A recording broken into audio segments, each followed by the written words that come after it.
Ce qui fait la différence entre un bon et un mauvais manager, leader, c'est pas sa compétence professionnelle. Elle compte évidemment, mais c'est plus vraiment ce qu'on demande aux managers aujourd'hui. Aujourd'hui, le vrai défi des managers, c'est de manager la performance par l'humain et pas par la coercition.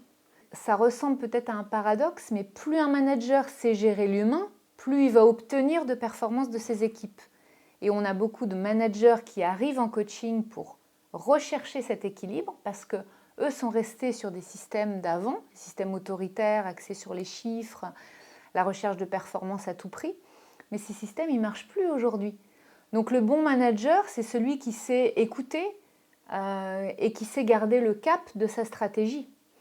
Et bien de la même façon, le bon coach, c'est celui qui sait écouter en gardant le cap et la direction à suivre pour amener le client vers son objectif. Donc je trouve qu'on a un beau parallèle là. C'est intéressant de voir avec les sciences cognitives comment ce pilotage s'opère au niveau du cerveau. Alors moi je ne suis pas une scientifique, mais ça me passionne parce que quand on comprend par exemple qu'on a 2 mois au niveau de notre cerveau, 2 jeux qui opèrent, un moi qui est conscient et rationnel, qui est géré au niveau du cortex, et l'autre qui est inconscient, impulsif, qui est géré au niveau de l'amygdale.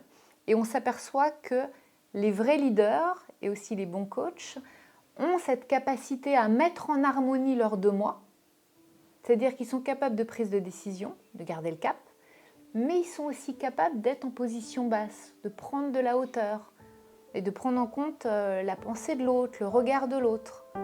Donc finalement, on a coach et manager, même combat.